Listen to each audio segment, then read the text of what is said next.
So you made it back to another episode. See, it's funny. I knew you was always a fighter. There was something about you that read, I'm a fighter. Let me be the first to congratulate you. I know that every day is not going to be the easiest. And I know that getting out to bed can be somewhat of a challenge. But somehow you managed to fight another day. And this is why we even asked you to stay, because we know that tomorrow needs you. In this case, if you're somebody who's having a little bit more trouble fighting, you're having a little bit more of a hard time getting out that bed, you're not quite sure what's wrong with you, then reach out and get help. 3 numbers, 988, will get it going.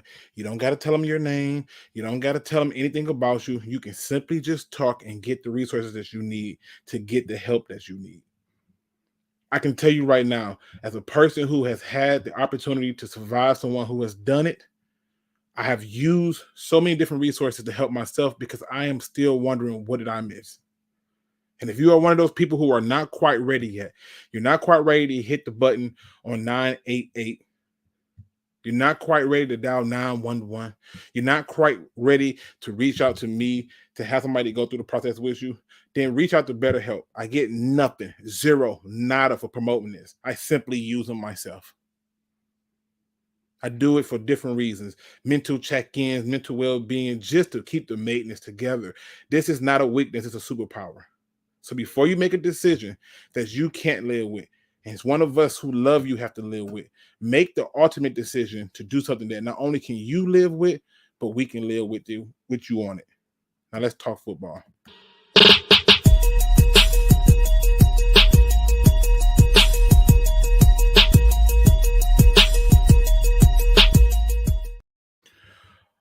Pride Nation. Okay. Let me go and get this out of the way. Let me go.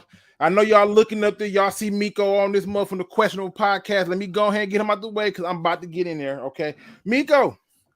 What's good, man? Brother? You all right? I'm good, man. Man, y'all over there doing some things, man. I love what y'all over there doing. And I had a few people who was like, yo, Luke, that link you got on your video, the one that you got on there in the video. I said, what's wrong, man? I got a few of them on there. He said, the Questionable Podcast. I said, yeah, they nice, right? He said, yeah, man. I had to copy some of them shirts. I said, I know. I need to figure out who's their designer. Holy smokes, right? So you're doing some big things over there, right?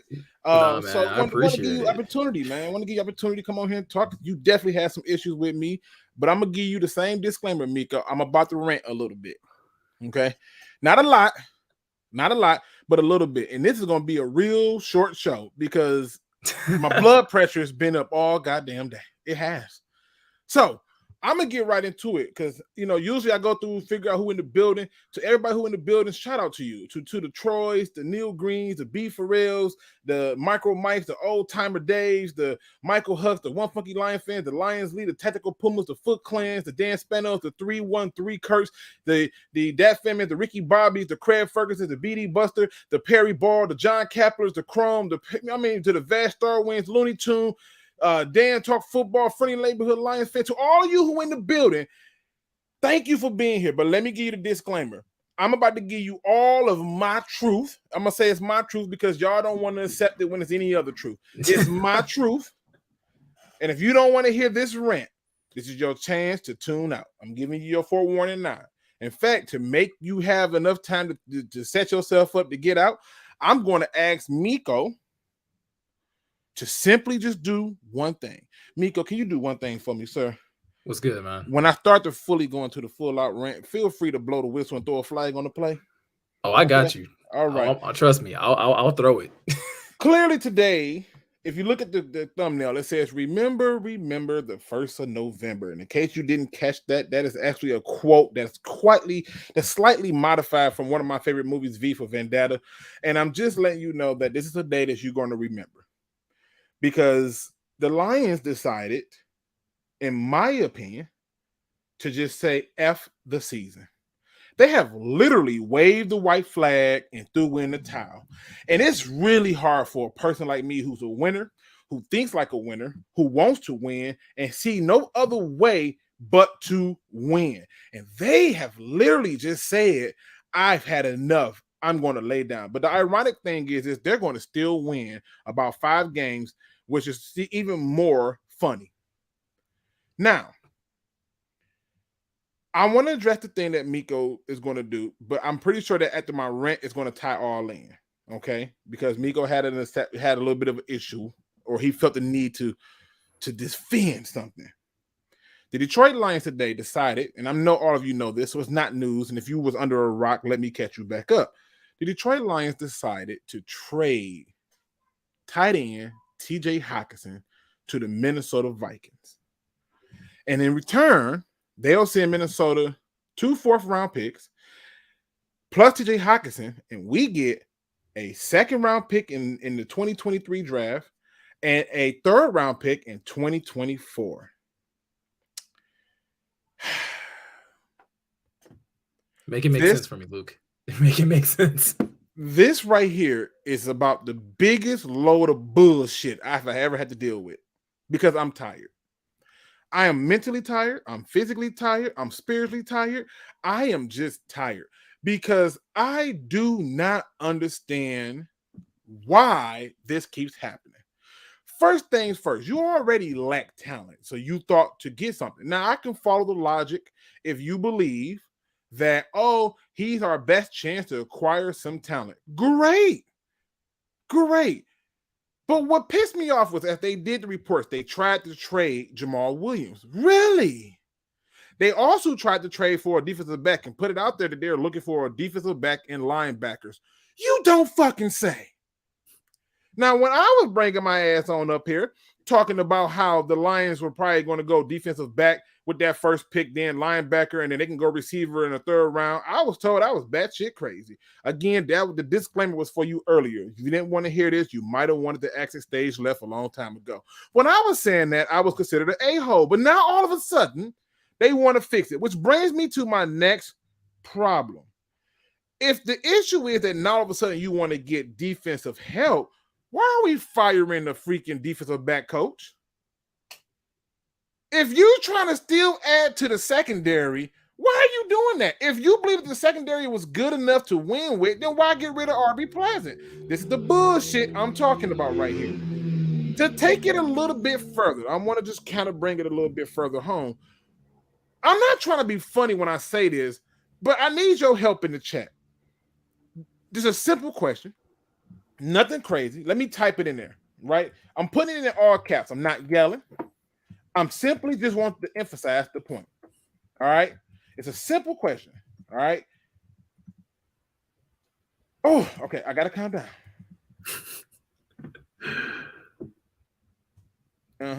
Yep, there you go. All right. Here it is. It's a simple question. Do you trust our GM to make the right draft pick with these damn picks? Now, before you get in here and say yes, before you get in here and start saying, yep, I absolutely trust it, take a second to think about this question long and hard. Before you get in here and say yes, remember Levi Onwuzurike, okay? Before you get in here and say yes, remember he was finna trade up for Penei Sewell when nobody in the front needed a damn tackle. Before you say yes, he was going to trade up for Levi Onwuzurike. And thank God John Dorsey was there to stop him. Remember that the same guy who traded up and took a fucking receiver who can't help you this year. And you, the fan base, gave it an A grade. If you believe that this man has the ability to do the draft appropriately and make those picks count, put it in the chat. Put your name on it, put your stamp on it, stand behind it. The same way that Denzel said in American Gangster, Blue Magic, that's a brand name. I guarantee I stand by it. Stand by it right now. If you believe that the general manager has the capabilities to make the picks right, put it in the chat. Because I want it on record, because I don't buy the bullshit. I'm not buying it. I don't believe it. I don't want to believe it. I told you from the get-go the problem with the GM. You're still concerned with the head coach. Meanwhile, we're getting rid of talent to acquire talent that we could have had in a draft. Let me bring it back. I was gonna say I was about to throw a flag, but I was gonna let you tire yourself out. Let me bring it back. Yeah, let me bring it back. You know, because this is the thing I don't understand, right? This is the thing I don't understand. That's another problem I have, Miko. And it's with the fan base. Because I don't understand why is it that every time we move on from a player, the fan base turn into some goddamn piranhas.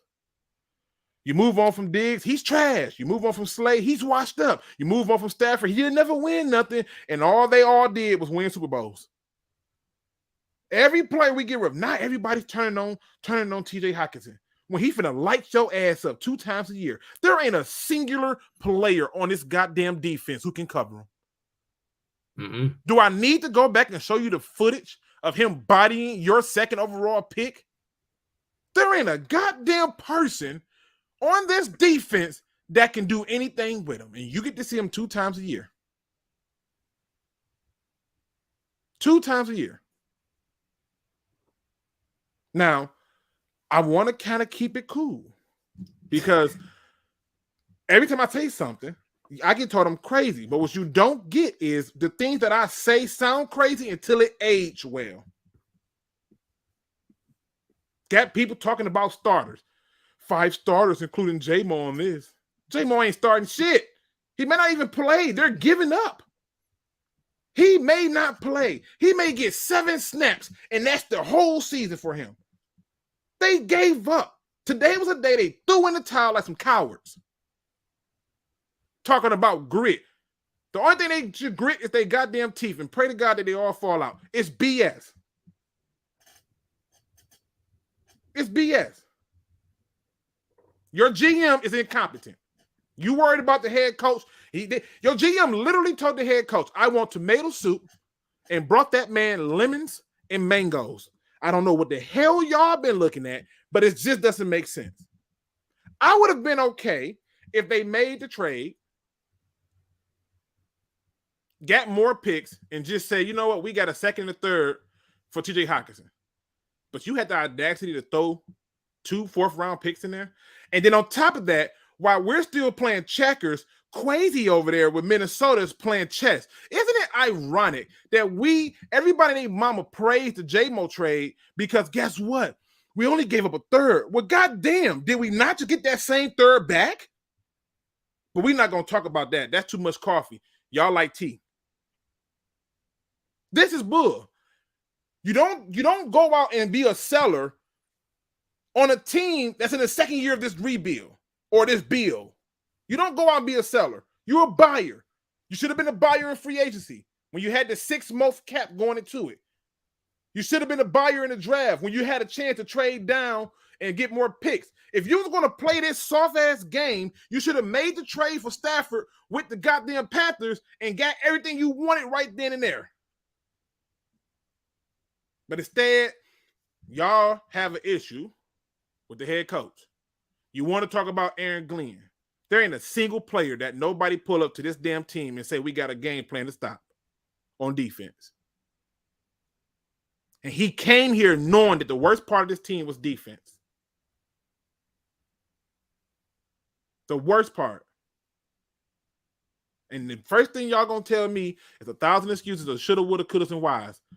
And when he blazed our ass, the first thing y'all going to say is, oh, y'all can't wait for him to drop a pass to talk shit. Y'all can't. But right now, who's your best player? Right now, when you come in on offense, who do you think everybody's going to put their attention on? St. Brown. Swift when healthy. Swift when healthy. And then you just let everybody else kind of just run wild. Like you just... They're not concerned. These are all moves that this general manager made, but everybody trusted the draft. How many second round picks he hit on? He's missed. Okay, I'm gonna leave it alone. Miko. I was gonna say, technically, isn't he 1 for 1? I mean, Pascal, I can't call it right now because he came in hurt. Had the people we brought here was hurt. He came in hurt, but Pascal at least looks. I've seen more promising things out of Pascal than I have out of Levi. Like, let's just this is true. Call a spade a spade. Right? This is true. But to your question, do I trust the GM? It's a funny kind of trust, right? It's not unconditional trust. It's not a trust of like, oh yeah, like whatever, like we can go into this and I just believe that he's going to do the right thing. That's what I did last year. right? He killed the Penei Sewell pick. So everybody went into this draft no-brainer. Like, oh, it's a no-brainer. You have the second overall pick. You're going to take the second best player.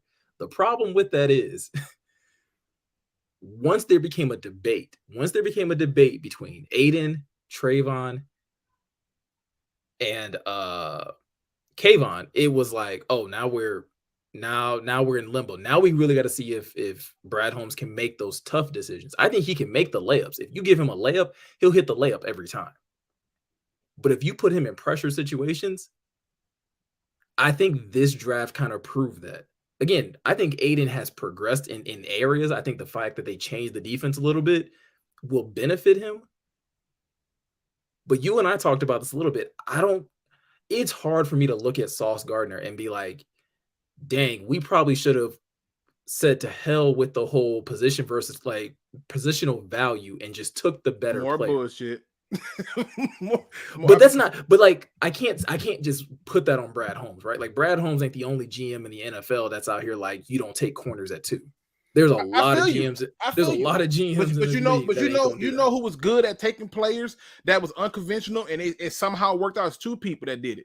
Really, you can argue 3, but it's 2 that stood out to me the most. Ozzie Newsome and Pete Carroll.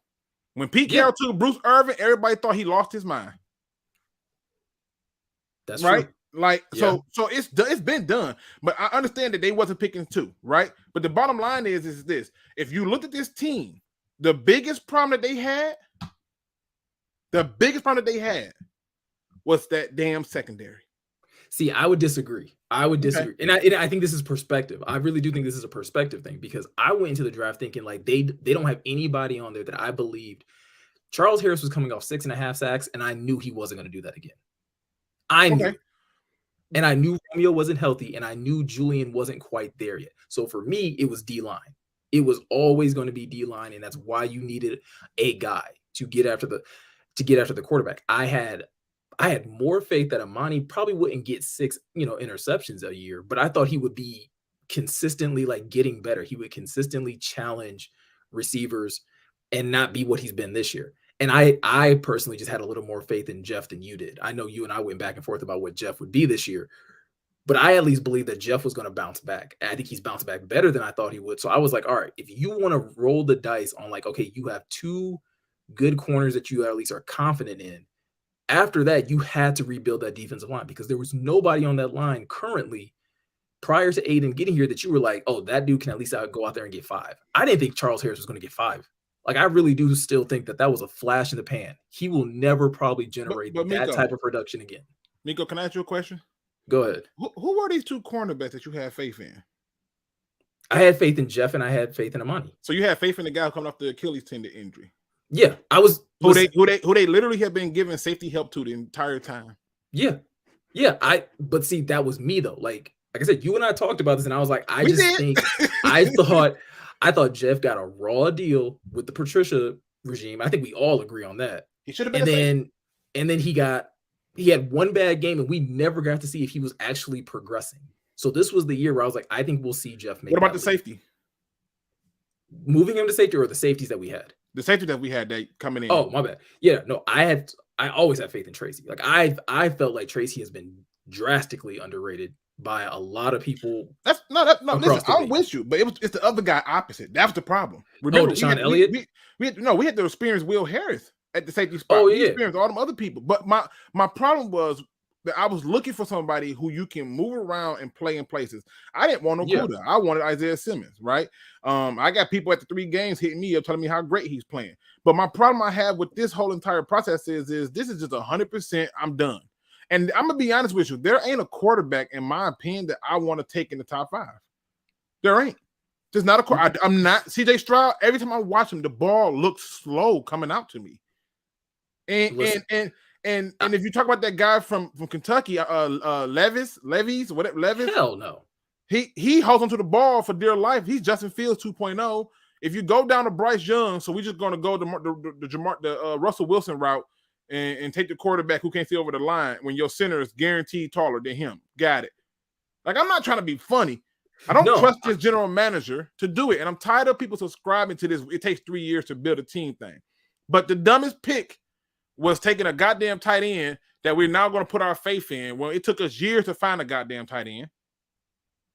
And then you go and take a guy who's hurt, which I know something you say is slander. No. Yes. Listen, you want to jump to the JMO thing? I'll jump into the JMO thing. Let's get into it, because I'm under the belief that that's not only was it a luxury pick, right? Not only was it a luxury pick, it was a wasted pick, because he's not going to come in and be anything close to a elite receiver. He's not going to be a top tier elite receiver in this league. Okay, so that's going to be the thing that we're probably going to disagree on, and obviously, like, neither of us will be proven right until he starts playing, right? Like, so I won't even like argue that with you, because there's no point in arguing something that we haven't seen.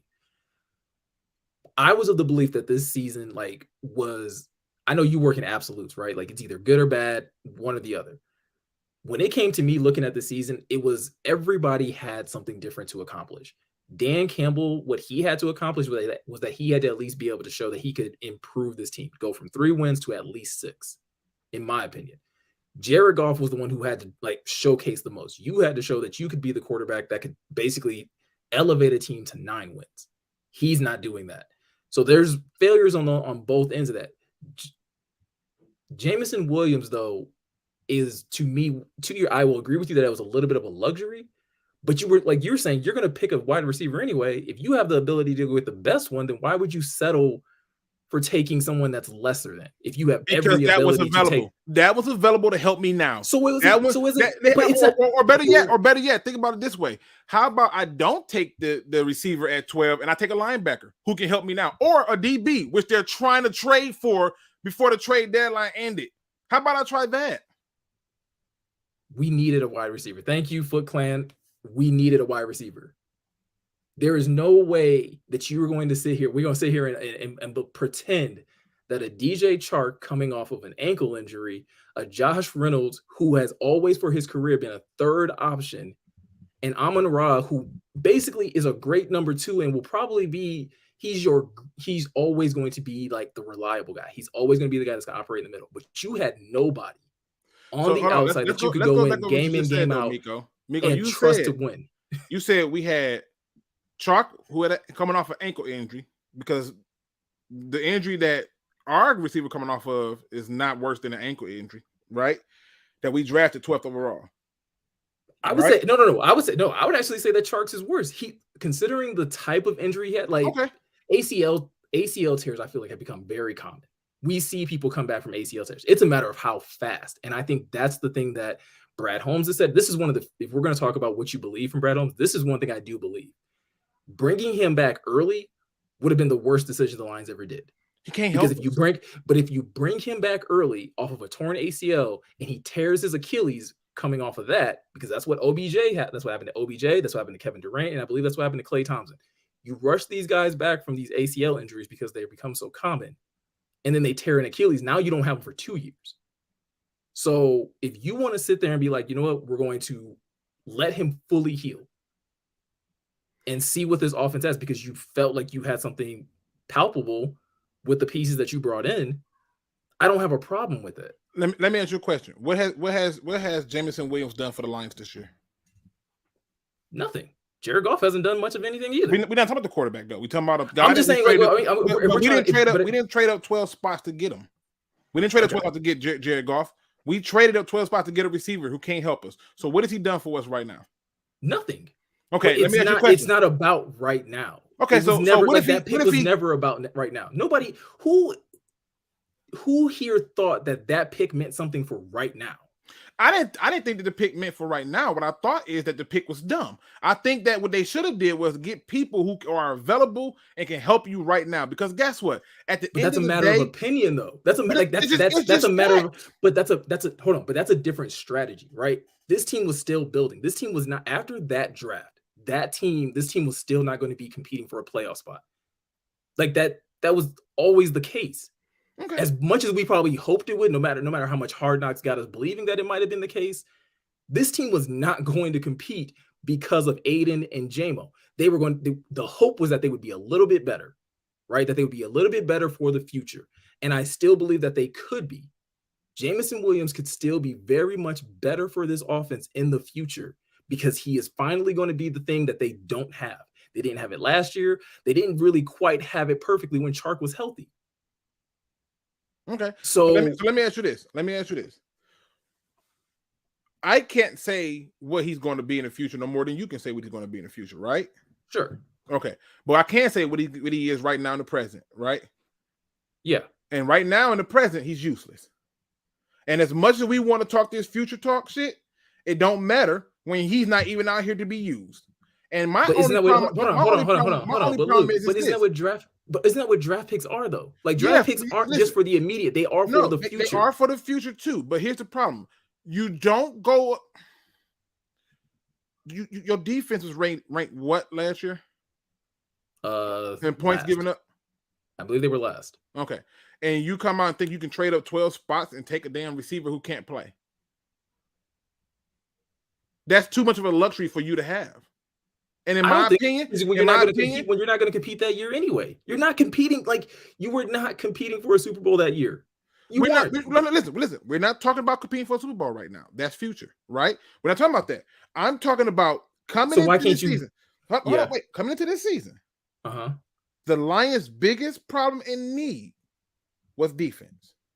You took Aiden Hutchinson, great. You could have literally stayed put. You didn't have to trade up.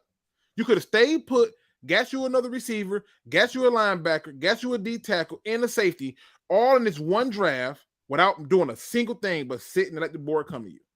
You could have got all that, right? And when I look at teams who are succeeding in this league, the Bills and all of them, they have a stud at every level from the inside on up. And we don't have that. And instead, we took a receiver. And for some reason, this fan base love freaking receivers. Every time we take one, they jump for joy. They jump for joy. Because we haven't had an impactful one. We haven't had a star receiver since Calvin. I feel you.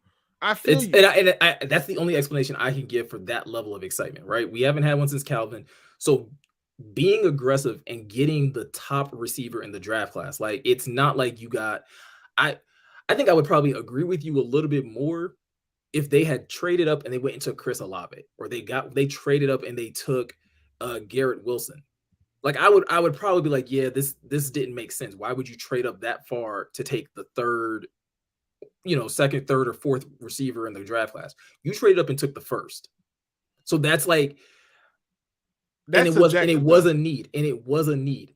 Now, to your point, you're talking as if but JMO and James Mitchell were the only two offensive picks they had all draft. The rest of the draft, they did what you basically but they did. But they didn't though. They didn't. You know why? You know why they didn't? Because they had 5 picks in the top 97, and they ended up going down to 4 picks in the top 97. And I asked for us to not only get starters, but impact players who can come in and help immediately, right? So when I look at what they did, they went out and they got discount people. You want to praise Malcolm Rodriguez as been a pick? Sure. I'm under the belief that had he been on any other team but the Detroit Lions, he is not playing other than special teams. He's not starting. It's just reality. Okay, there ain't a single person. The draft told me that when everybody just passed on him, and even right now, if you cut him, he's still not starting on nobody's team. So we can miss me with that one. But I'll give him the credit for it. So to go back to the point, they didn't do what I wanted, because what I would have did is I would have went and did. I got 5 picks in the top 97. I would have had one offensive player, right? Sure. But that offensive player would have been available to me. Now, if you get them and they healthy and they get hurt through training camp, I ain't gonna knock you for that. You brought people in who was flat out hurt. Him, Pascal, and Williams. Williams just got his first catch. Jameson Williams may not even play this whole entire season more than seven snaps. And on top of that, Pascal is dealing with a back injury. So now I'm looking at a GM who I'm saying, okay, fuck the draft. What did you do in free agency to shore up anything? Nothing. You changed the defensive scheme, and I really didn't see the moves you made to add to it. Chris Boards, where the fuck he's at? Deshaun Elliott, you brought him in. His ass was hurt. Ellis Anzalone would have been picked up as a last-minute free agent. You made him a priority. And it's ridiculous, because at the end of the day, you walked in with the schedule that was easier for you. They would have been better served taking Devin Lloyd. They would have been better served saying, you know what, I want to go and stay fast at my pick, and I'll take Jaquan Brisker. They could have said, I'm going to stay fast at my. They could have literally came out this draft after trading up to 12, took Devin Lloyd, came back in the second round, still took Brisker, and been better than what the hell they are right now. Instead, we're focusing on receivers and the potential of him being great. That's bullshit for me. I'm sorry. I just can't buy it. Hey, listen, and that's fine. But this, like, when you make arguments like that, and that's not just you, anybody who makes arguments, like, you are putting yourself in a GM position that you don't have, nor are you qualified for. Like, and that's you and me both, right? The reality is, wide receiver was a need, and whether or not you were saying that you would have took one in the third, so it was always a need. It's just a matter of on your board, it was less of a need than Brad Holmes. And based on the person who's actually evaluating the team, that person said wide receiver is a bigger need, and we have the ability to get the best one. Is it cost a little bit? Sure, it's going to cost a little bit, but we're still going to get the best receiver in the league who's going to make this team better in the future, which we both agreed a little while ago. That's what the draft is for. As much as we want immediate impact, we still recognize that it's future assets as well, that you are building something for the future. So if someone can help you now, awesome. If they can help you next year, even better, because guess what? You still have to develop them. They still have to get better. It's still a long game either way. Let me ask you a question though. What if he don't? But what if he don't play good? What if he gets hurt? What if he gets hurt again next year with a different injury? What if, like, then guess what? Then that's the cost of rolling the dice. What if you drafted a Devin Lloyd and he never turned out to be what he is for Jacksonville? Okay. That's a fair argument. No, that's a fair argument. That's a fair argument, right? That's a very good point. Fair. Let me address this really quick because everybody seems to not understand what the hell going on here, and it's okay because this is what this fan base do from time to time. They like to come in, they like to act like they're good with it, but I always get ahead of shit, and this is why I make such good life decisions. Luke, you sound mad because they didn't do what you wanted. Nope, they didn't have to do what I wanted, which is why they're 1-6. The same problem that they came into when he first became a GM with the defense. It's the same problem now, but we're not talking about the GM. See, he's the new Bruno. We don't get to talk about that Bruno, right? He's the same thing we had. And yeah, they didn't do what I wanted. And that's just why they're losing. Because I guarantee you, you're going to be having a hard time to prove to anybody that they're losing solely because of the goddamn offense. I have a hard time with that. No, but you've lost 4 games because of the offense. I don't like what 4 games you lost because of offense. You lost the first game because of the offense because Jared Goff couldn't generate much of anything in the first half. The defense gave up how many points? You didn't. Jared Goff had 1 solid drive in that first half. I feel you, right? I feel you, right? But they still put points on the board. But look at the team that did that to you. What is that team's record right now? Oh, listen, okay. Are they undefeated or not? Wait. Hold on, wait. Go back. They still put up points with a team that's still undefeated, right? And the defense gave up more points, right? And in most games, you score 30-something points, you're supposed to win. But let's go to the next game. What's the next game the offense cost them? The next game the offense cost them was the Vikings game, if I remember correctly. And so the defense had nothing to do with that one. I'm not saying no. See, hold on.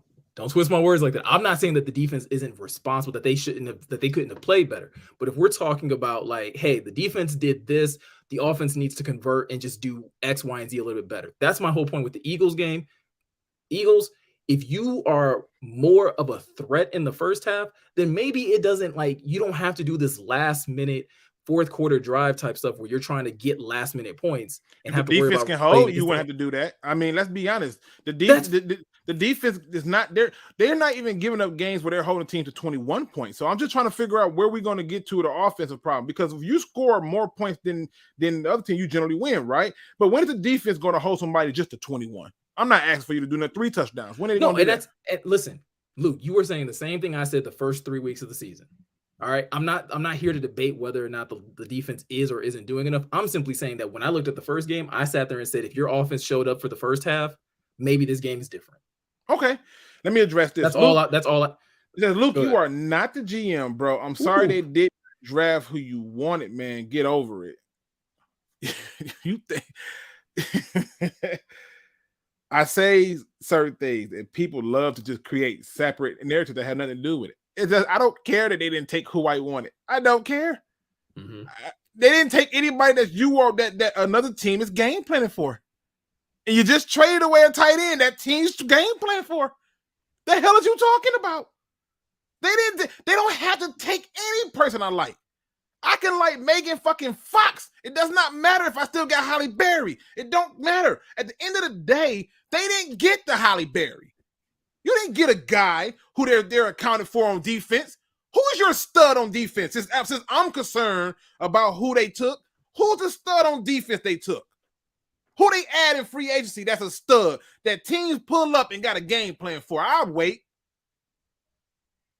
This is stuff I don't get. They come up with these weird side narratives that don't make sense.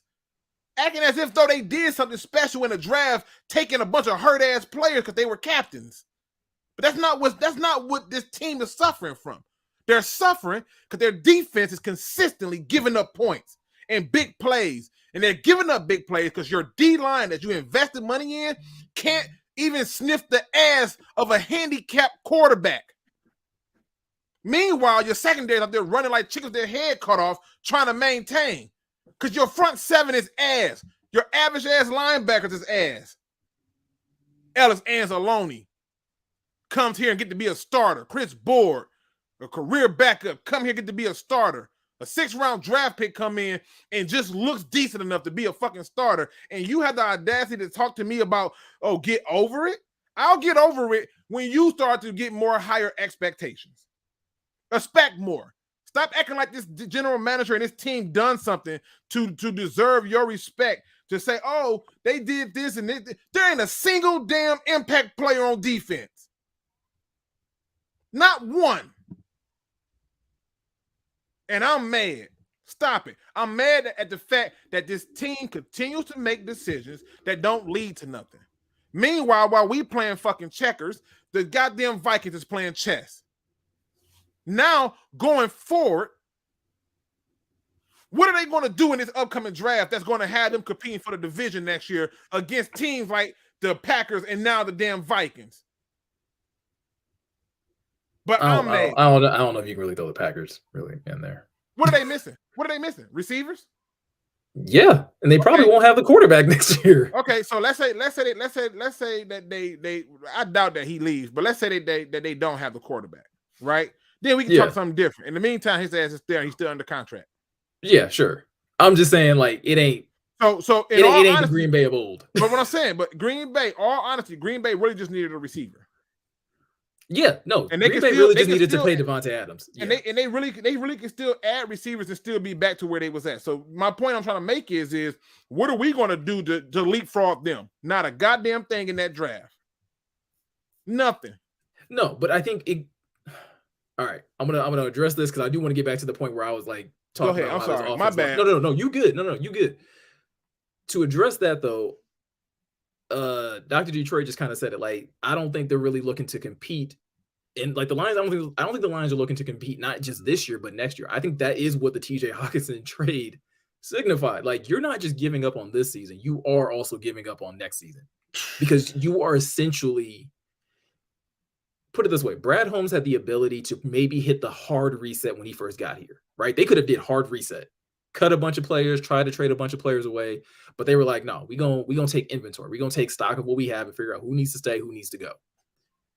They have now pretty much hit that hard reset, in my opinion, with trading TJ Hawkinson, because you have given up on this season, and basically you're signaling that next season is the restart, is the actual rebuild, because the only thing that you can do next year is to cut Jared Goff, cut Michael Brockers, cut Vitae, and cut Charles Harris, get a bunch of cap space, and draft a rookie quarterback and be like, look, we're gonna just try and pay people as much as we can and maybe put something together. But it starts all over again because you now are gonna basically be picking a new quarterback all over again. So instead of it being a 3-year rebuild, it's a 5-year rebuild now? Yeah, probably. And I mean, and Luke, if we being for real, both these dudes got 5- and 6-year contracts respectively. It was probably always a 5- to 6-year rebuild. Okay. So let's stay with this. So what you're saying to the fans is they need to expect to suck next year too. I mean, I expect them to suck. I don't care what you do as a fan. Like, I expect them to suck. Like, if you want to sit here, look, I got, like you mentioned earlier, I do a podcast with 2 other dudes. My boy Gian is Mr. Kool-Aid himself. Gian will find a way this offseason to have hope in this team, and I love him for it, but not me. Like, to your point, I'm a realist. I'm gonna look at this roster. I'm gonna look at who they pick up in the draft and free agency, and I'm gonna make an assessment based off of that. And I don't expect them to be very good next year. No, I don't. Especially whether it's rookie quarterback or if it's Jared Goff, I'm gonna just mail it in. It ain't gonna be good. Well, listen, I'm just gonna tell you what I saw. I think if you look at this year, I think the Lions should have and could have beat the Eagles. It was week 1. They was coming out with new everything. There was nothing. Yeah. The problem was they had nobody in the middle of the field outside of freaking McNeil, and they just ran it down our goddamn throat. The linebackers couldn't do a goddamn thing, and it was just all bad. Your rookie, it was, nerves probably got to him. I forgive him for the first game. All right. The second game you go up against, I'm drawing a blank on the damn game because I just can't believe this shit. The Commanders. And so even in that game, you come out gangbusters in the first half and start to do it. I get it. Totally get it. All right. Right. Preach for me now, Mike. Mike say he has stage 2. Preach for me now, Mike. Right. So again, all right. Yeah, you get the Commanders game. You get the Commanders game. You dominate defensively for the first half. Yep, for the first half. Defense takes a nap. Yeah. So here's my point. Here's my point. If this is a 5-year thing, and they're going to suck this year, they're going to suck next year. That can't be healthy for this team because all it's doing is driving up your cost on free agents, and good teams find a way to balance free agency with a strong draft.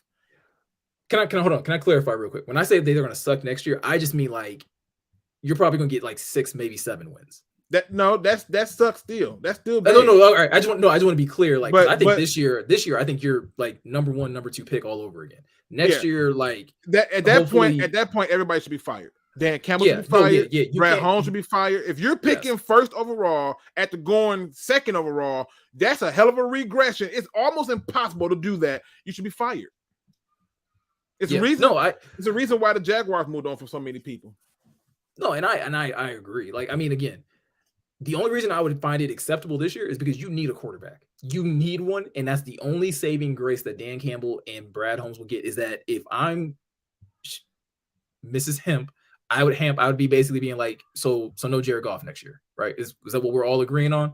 Because if you're going to be this terrible, if you're going to get the number 1 pick, it better be quarterback or Will Anderson. Basically, I'm just gonna put it out there to you. Okay, I'm tired of the investment into the damn D line. So at that point, it is what it is, right? But let's be honest, Jared Goff is still going to be the bridge quarterback, so you're going to get him another year.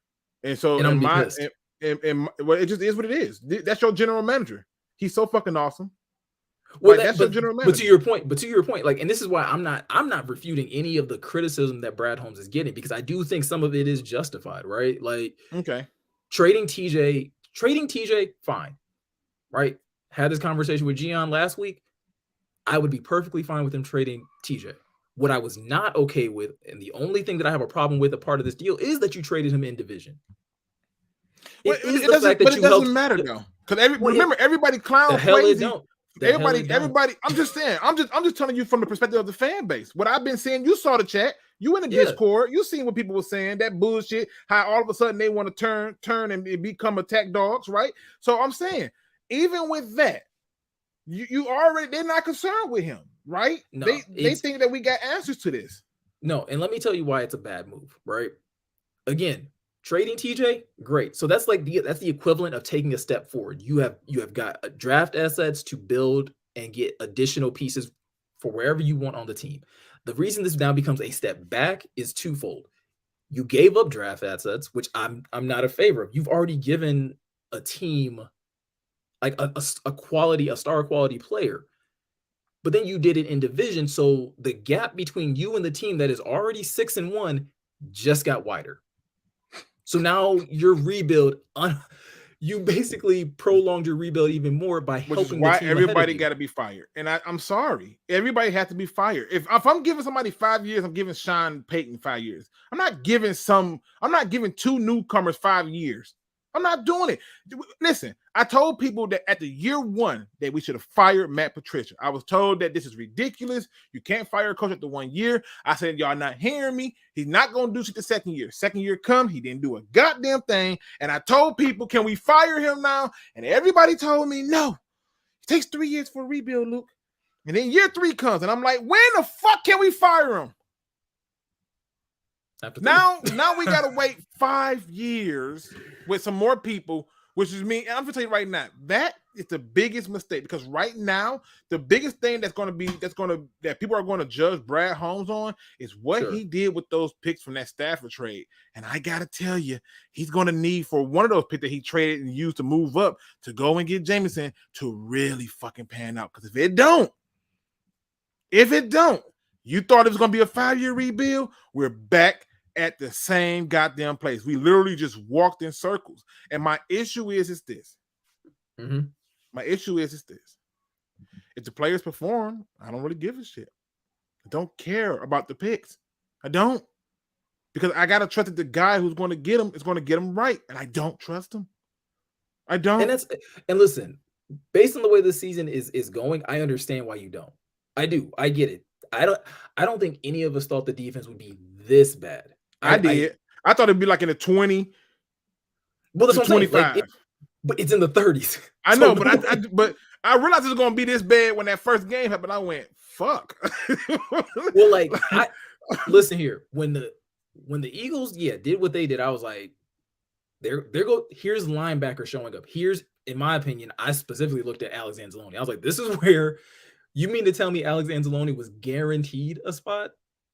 Y'all remember that in Hard Knocks when like Kelvin Shepherd got up there and said Alex has a spot? Yeah. For what? Listen, I went off. I was like, bro, how in the hell does he guarantee a spot? Alex fucking Anzalone is guaranteed a spot. Alex Anzalone, why is he here? You ever seen what I got to do with it? You ever seen that movie? Yeah. You remember the scene where Ike's wife tried to like shoot herself? Remember she like, why is she here? I was thinking the same thing about Alex Anzalone. Like, why is he here? Why? Yeah. I'm just saying. Like, but like I had a little bit of more optimism that one, I don't know what it is. Something about this coaching staff got me to believe like, okay, that they're the right people for the job, that they understand what these players do well, right? I expected certain players to take leaps. I expected Aleem to take a much bigger leap than he has. And it feels like you want to talk about like, can't talk about Bruno. I feel like we can't talk about Aleem. And like people get real defensive when you bring up Aleem, and it's like, listen, Aleem probably does his job really well. I expect more from my defensive tackle. I'm sorry. You can't be Snacks. If you can't be Snacks Harrison, at least. You know why I'm not on Aleem McNeil's head as much as I am on other people's head? Is because I believe when they took Aleem McNeil, the idea, and this is another knock on the goddamn general manager. When they took him to be a true nose guard. And in fact, when they showed the behind the scene footage, he said he's the only true nose guard in here, right? Then you switch to a fucking 4-3. What do you think was going to happen? The same way. Well, no, hold on. I thought Aleem showed the ability though to actually get upfield. I think he can do more than just play nose. The problem is he has nobody next to him, but which goes back to Levi, which goes back to Levi and Aiden, right? Because when you guys aren't like making the job easy for each other, like somebody has to be. Everybody wants to talk about how much Aiden gets doubled. If Aiden's getting doubled that much, then I don't understand why Aleem can't beat one-on-one blocking. I think when you look at Aleem McNeil, I think he does win his one-on-one matchups. I think the difference between Aleem McNeil is I think that he's out of position. The same way I think a few other people are out of position. I think Okuda's clearly a safety, and it was shown in real time in the game against the Cowboys. The Cowboys. Where they put him in the box as a safety, and I'm like, holy smokes. He was filling gaps and everything. They did not put him in the box as a safety. They just played their corners closer to the line. Nonetheless, that's if we had a real safety, he'd have been in that same position. Sure. Well, but again, though, I think that just speaks more to Jeff's skill set. I don't think it speaks to like, well, this is why he has to be a safety. I just think it's like, yo, he's one of the few corners in this league that will hit people. You can't leave him out there by himself. And that's why he's not a corner. You can't. You have to.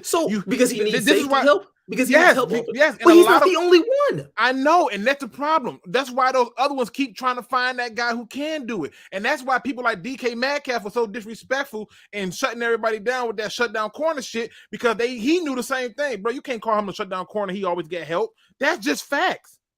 Okay, but people called Richard Sherman a shutdown corner. He only played one side of the field and only played cover 3. But guess what? You know what? We can't sit here and they were able to leave him alone though. They were able to leave him alone one-on-one with a receiver. They're not doing. And guess what? With Jeff doesn't. Hold on, but outside of that Seattle game, Jeff hasn't gotten targeted a whole bunch. Like, we can't sit. Like, we're not going to sit here. Why would I target Jeff Okudah when I got trash ass linebackers and safeties who couldn't cover shit? I'm simply saying that if Jeff is nearly as bad, or if he's not as good as you are trying to make him out to be, then they would be picking on him the same way they pick on Ali. Listen. I mean, I'm not saying he's bad. I'm not saying that he's bad. What I'm saying is he's out of position. The same way I believe that Aiden Hutchinson would be better served as a 3-4 rush outside edge rusher. He's playing out of position with his hand in the dirt. I think that Pascal is out of position. I think if you look at overall what they did, they're out of fucking position. And all I'm saying is, the move to 4-3 was a bad move. It was terrible. It was a terrible move. And all I'm saying is this: I'm not asking for them to reinvent the wheel. I'm asking for them to understand what the fuck the wheel was used for and just use the wheel. That's all I'm asking. And I'm not, again, keep in mind, people, I'm praying for every player on this team to be monsters and dogs, but I cannot lie to my own damn eyes. I can't sit there and get hype about a receiver who I can't tell you if he's going to play, because the last receiver I did that to did not play. Hold on. But then you're also going to get upset about it, though. Like, you don't know what he's going to be. You're going to get just as upset, just like, because if you can't get excited, then don't get upset either. Like, it doesn't make sense for you to get upset about it. I'm not necessarily upset with him as a person. I'm upset with the fact that you took a person as a luxury pick who's sitting on the sideline, who I literally watched on the sideline, always by Dan Campbell, but he's over there doing silly shit like playing with his nails and picking boogers and shit. Nobody talks about this, but just look at the screen when games is going on. He is not engaged in the game like that. And my only problem is this: we are expecting him to be this great receiver and be good. Cool. I'm with all that, right? But I'm trying to figure out all this stuff that's happening where I'm saying, now you want to trade for linebackers. Now you want to try to trade for DBs. And nobody took the bait on your DB and linebacker trade because the one asset you had was fucking traded in the division. And that's the problem for me. You traded this dude in the division. When you talking about you trying to get linebackers and corners, don't you think if you were trying to do that one of the assets I wouldn't even, I'm going to tell you the truth. If they would have traded TJ Hawkinson to the goddamn Bears, I wouldn't even be upset. Well, hold on. Because to your point, if you wanted, I will help pile on in this aspect with you, right? If you're going to sit here and say that you want linebackers and DBs, then you should have did what the Vikings did for you to the Bears. You should have made a deal that was so sweet that the Bears said, even though they in division, we're going to trade them to the Lions. That's what should have happened. You should have went out and got Roquan Smith. If you were sitting here talking about you need linebackers so bad, right? Then why didn't you do what Minnesota did? Minnesota didn't care what division they were in. They were like, look, we see a guy that we want. We need a whole field. Yo, y'all want to trade TJ Hawkinson? What's the asking price? Yep. Why? And remember, the whole narrative before was that, oh, we fleeced the Vikings. And I kept telling everybody, I don't know if I agree with that, because it was just a 3rd round pick, but is it? And essentially we got that same 3rd round pick back. So you didn't really do, and you didn't get. Yeah, but they haven't really, like, they went and took Lewis Cine, and Lewis Cine ain't did. No, right. Listen, here's the thing. Here's the thing. When they came in, I had to go and find press conferences and everything to see this, because I was really intrigued with what they was doing over there. When they came in, they did not deem that they needed to do a rebuild. They needed to do an add-on. So everybody that they brought in, they was trying to get 2 starters. But when they brought in Lewis Cine, they wasn't expecting him to get hurt. He got hurt, right? That was just the thing. And if you go back and you go to their YouTube channel, you can see their behind-the-scenes draft. They said, this was the general manager, he said there ain't a single player that I feel comfortable taking at 12.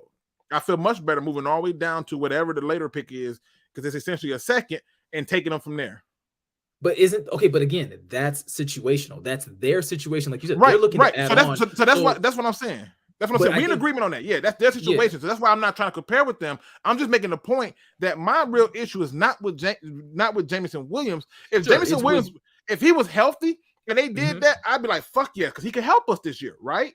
But my issue is you can't take people who can't help you this year to sit, and then I got to wait 3 more years. Who in the fuck doing that? I mean, I'm not sitting here telling fans that, like, I'm not sitting here preaching patience. I'm just saying that's probably what the reality of the situation is. Not preaching. I ain't preaching nobody patience. I ain't gonna sit here and tell you that you gotta, people pay they hard-earned money to go to these games. I'm about to sit here and tell nobody to be patient.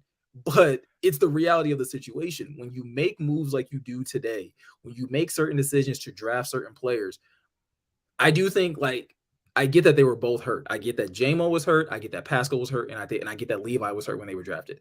And James Mitchell, if you want to say. I do believe each of those situations were different, though. I think Levi is the most egregious because that to me speaks not doing your due diligence. You did not truly investigate the severity of his back injuries to make that trade or to make that pick. I'm sorry. Jameson was cut and dry. He tore his ACL. At this point in time, it takes this long to get the ACL back healthy and for him to be ready to play. Do you want to rush that process with him? They said no. Pascal, you knew he kind of had a hernia thing. It probably got aggravated, and now he's out. But he's still playing now. At least he's actually playing now. Same with James Mitchell. Coming off an ACL, but you knew you were going to have him. These are all considered, I look at them differently. Just because of the simple fact that you did know that some of these players were going to play, and they still have faith that JMO is going to play. We'll wait and see if he plays. I think you got to play him just to see how badly Jared Goff's going to underthrow him, just so you can, like, make sure to check that box. But I think Jared Goff will be here next year. I think he will be too. And for the people asking the draft questions, I just want to put this out there too. For the people asking the draft questions, I don't even want to talk draft. Because most of y'all like this trade. Y'all love this shit. Y'all was happy when Stafford went and said he wouldn't do nothing. He won a Super Bowl. Y'all was happy when we got rid of Slay. He won a Super Bowl. Y'all was happy when we got rid of Glover Quin, and all he did was show he had success and he was not the problem. Y'all was happy when we got rid of Quandre Diggs and he went to Super Bowl. All the people are winning and doing good. So I don't want to hear it. My only gripe with everything is we all bitched, moaned, groaned, and was upset at the fact that we kept taking hurt players and we did it again for 2 years in a row. And we all sat there and chummed down and said A for the draft, minus me. I didn't give them an A for shit. I said they're going to have to prove their grade. I don't even want to give grades no more. I gave them a C, and I didn't want to do it. But I'm tired of watching top-tier players leave. It happened with Sue. It happened with now TJ Hawkinson. And I can keep going. This stuff needs to stop. So, hold on. So I got to ask. So do you not even like the value? Like, you don't even like the picks they got back? Or, like, because, like, I at least I like the value they got back. The thing that sours it for me is that you traded them in division and that you gave up picks in return. I'm gonna tell you why I don't like the picks. I'll tell you why I don't like the picks. I don't like the picks. I don't trust the person who's making the picks to make the right picks with them. So at that point, it's a moot point, right? So you wouldn't have traded TJ at all? No. Okay, hold on. Would you even if they weren't going to re-sign him? Because by trading him, that tells me that you weren't going to pay him. But if I was going to trade TJ, it'd have been next year. I'd have picked up the 5th-year option, which would have still been cheaper, right? I'd have had the 5th-year option, and then I would have seen how things were going, and then I would have said, okay, cool. I'm not trading the guy with a 5th-year option because everybody's assuming that they got to go out and pay TJ. Nope. Vikings going to pick up that 5th-year option, let him prove himself in that 5th year, then they'll pay him when Irv Smith is off the books, right? And the thing that's going to happen is we're going to end up seeing him for at least another 5 years, getting our ass handed to it because there ain't a single player on this team who can cover him. He was a problem for a lot of people. And when people don't realize this, most of them receivers, them little short receivers were getting open because people were so focused on that big-ass body tight end. I agree with you. No, trust me. Listen, if we're talking about what we would have done if we were GMs, I would not have traded TJ. I would have paid him because I don't think 13 to 15 million is that much when you have a $30 million quarterback potentially sitting in the wins. I'd have paid TJ, cut the same losses that everybody's talking about that they can do next year to have 64 million. You would have had what, 51 million? If you would have cut all those same people, but just paid TJ 13. You still got a good amount of cap space. But that's me. That's what I would have done. I'm with you. But if you're not going to pay him, then this is where you can't let what happened with Sue happen. You can't let him just walk out. I agree. But you still had a 5th-year option that you could have exercised to your benefit, right? I thought they already exercised his 5th year option. So I thought they had a 5th year option. I could be wrong. They already exercised his 5th year option. He would have played on that next year. So to your point, they didn't need to trade him this year. But I'm assuming the fact that he has that 5th year option and that Minnesota doesn't have to pay him right away. That's why he's a little more attractive. That sounds more right. Now, Foot Clan says again, Luke, TJ was not going to help us win games. He damn sure going to help us lose them now. Listen here, damn sure going to help us lose them now. I can promise you that. I disagree with that. I think TJ absolutely could have helped them win games if TJ had been utilized the right way. So the thing that blows my mind is how everybody attacks TJ Hawkinson like we game plan for the ball to go to the tight ends. Like I just find this shit to be amazing. We don't game plan to go to the tight ends. We just don't. No, he's not. Listen, if TJ had Lamar Jackson or even Patrick Mahomes as his quarterback, he'd be getting the touches that he should be getting. Like that's my problem with people who say that TJ's not that good or he's not that impactful. You realize that TJ doesn't get to call his own number. This isn't Madden. TJ doesn't get to go out there and say, "We run in. This is what we run in. I'm getting the ball." TJ is at the mercy of his OC and his quarterback, who doesn't like to go through his reads all the time. And when he does go through his reads, can sometimes not put the ball where it needs to be put. Which is why I did not blame Anthony Lynn for what happened. Because I said, I remember you was having a conversation. Yeah. You were talking about a player and you said, I find it hard to believe that we're talking about Aiden. Yeah, that they told him to do certain things. We were talking about Aiden, about how Aiden likes to, when he's in a 3-point stance, Aiden likes to run down the middle of people's chests. And I said, there's no way in hell you're going to convince me that Todd Walsh is sitting there saying, "Hey, Aiden, go run into the middle of that man's chest." Down and down. There ain't no way in hell you're going to convince me of that. The sad part is, I feel that way about Goff with Lynn. I said, there's no way you're going to convince me that Lynn told Goff to just throw the ball 5 yards or less. Keep it right there, 5 yards or less. I just don't buy that to be the case. I don't. So, again, I'm not really arguing against you. I don't even think we really disagree on much, right? Right. But I think for me, the problem is I'm just over I'm over this. I'm over bashing players who leave us acting like we somebody special. Like Kerryon Johnson even had. Let me read to y'all what Kerryon Johnson said, and y'all. Kerryon was on. Look, Kerryon was on point with this. Kerryon was on fire, and people got mad and tried to attack him, and he had to let their ass know, like, get out of here. Here's Kerryon. Somebody says, source told me that the Lions were close to re-signing Hawkinson, and Hawkinson wanted top 5 money. The Lions brass wasn't ready to make that commitment to a non-premium position, and he responded, "Hawk is worth it. The Lions just don't see tight end positions as important. It's what the statement says."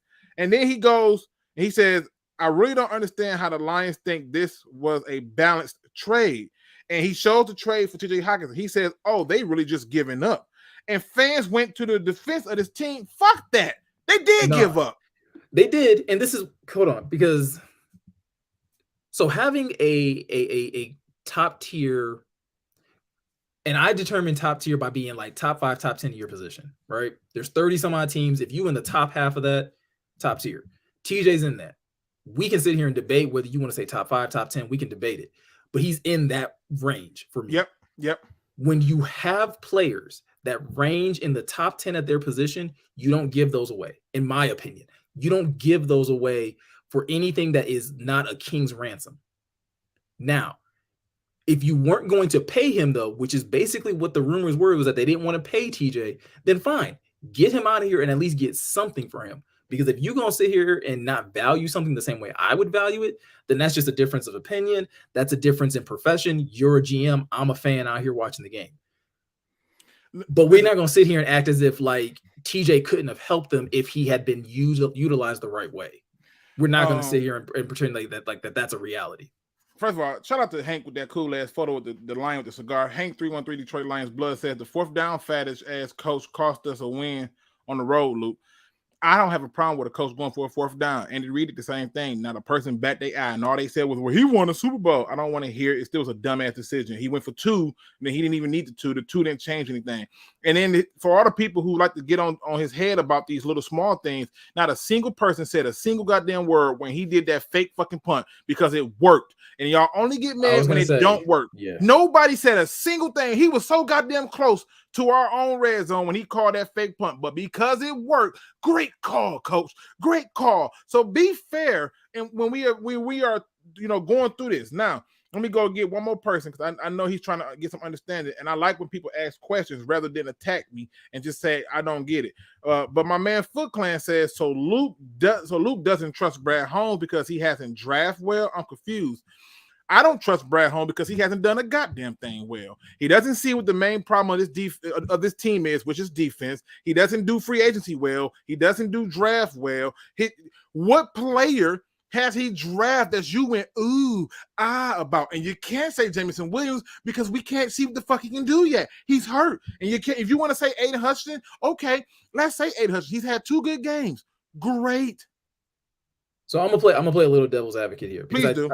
So obviously, again, the Penei Sewell pick I think is Brad Holmes' like crown jewel. That's his greatest pick that he's ever made. It is. And then you have St. Brown. And then I think Kirby has turned out to be a better pick than we thought, right? Like, no, he didn't come out the gate starting. He didn't take a starting position, but I don't think Kirby was ever going to take a starting position definitely not taking it from Tracy. And I think they had way more faith in Deshaun Elliott than, and I think Deshaun played pretty well when he's healthy. Okay.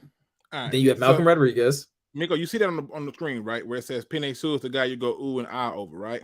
Yeah. When the Lions took Calvin Johnson, was that a no-brainer pick? I believe so. Yeah, he took him I think he was taken 2nd overall. Yeah. Okay. It was a no-brainer. All right, no-brainer, right? When the Lions took Ndamukong Suh, was that something that was shocking to you? Because you was picking high enough to take him that high, right? Right. Yeah, that was a no-brainer. So outside of them picking in the top 10, what has Brad Holmes done? Outside of the top 10? Yep. I mean, again, I think Aleem, Amon-Ra, even though, like I said, I expect a little bit more out of Aleem has still been solid. So Aleem, Amon-Ra, and who else? So far this year, you have, Malcolm and Kirby. You cool with Kirby? I'm cool with Kirby. I think Kirby has justified himself in a way that I just like. I think there are some players that are gamers, and I think Kirby falls into that bucket. I think Kirby is a guy that maybe he didn't show enough to steal a spot from Deshaun Elliott, but he did enough to, like, when Tracy went down, they were like, well, we'll give it to Kirby. I feel like Kirby and Tracy are the same player. They are, but I think Kirby's better at playing the pass, and I think Tracy's better at playing the run. Okay. Look, I can't argue with you. It says, Luke, you can't use that argument when Matt Millen took Mike Williams over DeMarcus Ware. Well, we took Jameson Williams over a lot lot of fucking people. So hold on. No, it ain't. The hell it ain't. Why not? Why not? We took him over people. Mike Williams is considered the greatest bust of all time. Like, we're not about to do that. I think we got some other ones, but I'm just saying. We're not about to do that. I'm just saying. Play. Mike Williams at least. All I'm asking for is people to play for us this year and have impact, man. And I'm so annoyed that's like I started late because I wanted you to come in, throw flags on the play and everything. And I'm not even gonna do a long show because I'm just annoyed at the fact that we became sellers, and at that point, it's hard for me to root for a team that's willing to just give up. No, I don't like it either. I don't like. I mean, I had kind of given up as a fan, but no, I don't want to see my team necessarily do it. Again, if you wanted to be sellers and you wanted to sell on like Amani, if you wanted to sell on Brockers, if you wanted to sell, hell, if you could have found somebody to take Alexander Zaloni, like if you wanted to sell on certain players, right? If you wanted to sell on Julian, like, cool, because I could be like, all right, you're just trying to get some pieces here and there. TJ was a bit of a shock to me because I think TJ could have helped regardless of who your quarterback is, right? Like, I think TJ could have helped because I think bringing in a young quarterback with enough weapons, like a young quarterback is going to come into this team, stacked O-line, have potentially had weapons on the outside and a couple good backs in the back where it's like, just like go out there and don't lose us games. Like, don't be Zach Wilson. Go out there and don't be Zach Wilson, and you'll be fine. All I know is this. I'm gonna be real focused on quarterbacks hard now. right? Because it's clear that they finna go for it.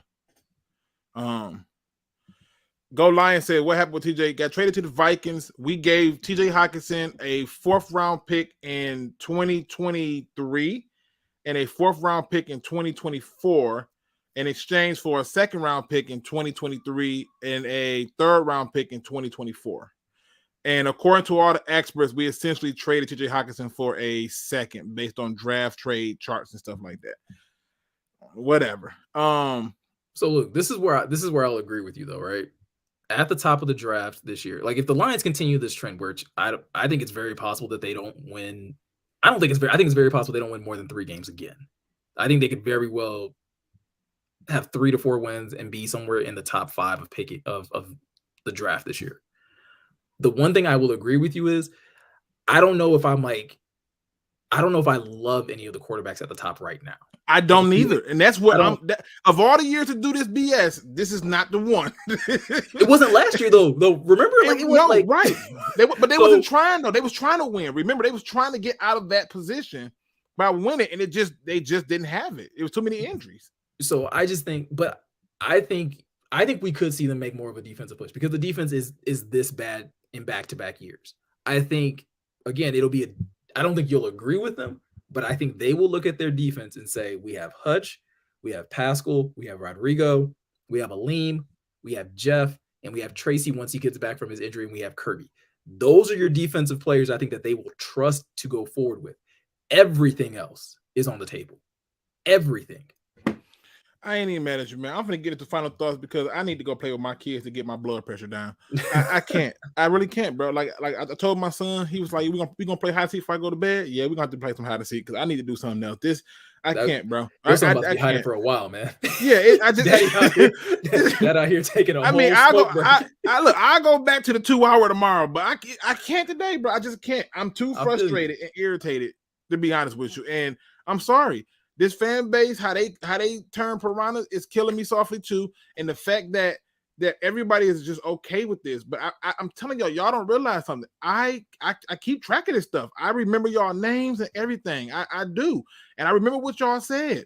And I'm telling you right now that some of y'all are going to be disappointed. It does not take 3 years for a rebuild. It does not. Let's get into the final thoughts, Miko. I know we didn't have as much time as I would like to get on and stuff, but I wanted to come on a little bit later because I wanted to talk to you. And I know you had some points on Jameson. It's just that for me, until he touches the field, I can't talk about a guy who's not there.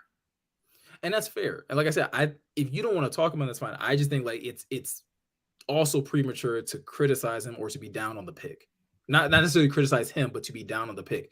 Because if he comes out, I know you feel like he needs to be Calvin Johnson to justify the pick. No, not Calvin Johnson. What I mean is he going to be near Calvin Johnson's level where he's demanding double teams and people to account for him and all.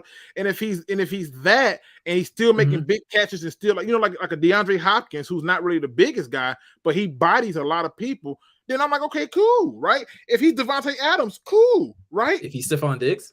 If he's no, really no. Oh no! See, I would take Stephon Diggs. I feel like Stephon Diggs is a very good player. Don't get me wrong. But for me, I'm not taking Stephon Diggs as the 12th overall pick, and that's how you got to look at it. He's taking 12th overall. I'm not taking Stephon Diggs as the 12th overall pick. Like if I had to choose between say a Stephon Diggs and a TJ Watt, I'm probably going TJ Watt. Well, yeah, right? I'd probably go TJ Watt too. But it's just, I mean, again, do I still have the 2nd pick? Yeah. If I still had the 2nd pick, I probably would take Stephon Diggs. I just would because I think he's that dynamic. But Neil said he needs you to come back tomorrow. Hey, look, man. Hey, I enjoy this. Your audience is dope, and I think you and I talked before. Like I'm a fan of what you do, and I think you do a really good job of putting on a good show and having a good conversation with people. So, but that's why I promoted the hell out of y'all because I'd be over there laughing, especially when y'all came on with the latest episode with my man Gian come on. I'm like, man, what the hell going on? Gian looked like he was from Castaway and pissed off about everything when he came back to civilization. Like we still suck. I'm going back with Wilson. Nah, man. Shout out to my guys, man. They do a great job. And so, absolutely. But yeah, man. Neil, if you ever want to get on, I'll drop the link in it tomorrow. I want to get into the final thoughts and get out of here. Give the people your final thoughts. You already linked in the description, so you can just tell them to go to the description and tell them where the show at, so they can come and show love and support and subscribe. Yeah, man. The Questionable Podcast, like I said, we upload every Tuesday. We record on Monday nights. We upload on Tuesdays. You can find us on Twitter at QuestionableTZ on Twitter, and then Questionable Tees on Instagram as well. So we do, obviously, like I said, we do the podcast, but we also sell a little bit of dope Lions apparel. So if you want to support us in that way as well. But man, like I said, Luke, huge shout out to you, man, and I'm very appreciative of the opportunity to come on here and talk Lions and just, you know, rap back and forth with you. Hey, listen, it's always fun, you know, when you come on and have you know, level conversation. Even when we disagree, you still brought points that I'm like, nope, that's fair. Even though I used the point that you used back on me, that was a good ass move there. I'm gonna give you that one. I'm like, God damn, that's a good point. Okay, fair. I can't argue that, right? But yeah, it's always fun, man. This is why I support y'all, and this is why y'all channel is linked on every channel. And when y'all post videos, I try to post them on the community so they can know that it's out and do whatever I can to help people and stuff and try to show support. So that's what it is, because I want this team to get fair representation from people who care and people who know what the hell they're talking about, and that's what y'all do over there at Questionable. So y'all know me. I can't end the show unless I do it on a positive note, because there's a lot of BS going on today and a lot of negativity, and so it is what it is. All right. So let me get right into it really quick. Today's positive quote comes from a very unlikely source, and I'm not even sure why I'm using this quote, but I think it's necessary and it is needed. Okay. It's very simple. If you are irritated by every rub, how will you ever polish your mirror? Oh shit, we finna get personal right now. See, I realized something. Y'all skin ain't thick enough. You tend to take in too much, but when you take in things, it often means you're letting something out. And I think you're giving too much access to people who don't have your best interests at heart. Your skin needs to be tougher. And if you can't be rubbed the wrong way, you can't learn to accept who you are, because at that point, you're willing to let other people control you. I find it funny that every time you get up and want to make a move, you don't know how to do it because you're too busy worried about what somebody gonna think. When all said and done, the only person you need to live for is yourself. Look in the mirror, clean it off, and when people say things, let it roll off of you. And the ones you gotta check them and move forward. You don't need to sit in it. You don't need to let them control it. You don't need to have the moment be held on. You simply just need to say to yourself, I'm bigger and better than this, and you don't get to have control of me like that. I hope that you guys can take some type of peace in knowing that you are always the captain of your ship. That ship will go everywhere you point it, and in most cases, if you point it in the right direction, everybody else is going to want to jump on board. So get ready for you to have some company with people who support you, with people who love you, whose eyes light up when they see you, who respect you, who hear your voice, and know that when you talk, it matters. Because if you don't take care of yourself and you get irritated by every single little thing, then the person in the mirror will never ever have a chance to clean it out to see themselves, because they're too busy concerned with the thoughts of others. With that being said, ladies and gentlemen, hit that like, subscribe, notification bell. I went light on the rant. That's why I had a man in here with a more level head to throw flags on the play and blow whistles, and he did a very good job of chiming in and shutting me down. So kudos to him. And as always, ladies and gentlemen, don't be no chump. Please do your research. We are out.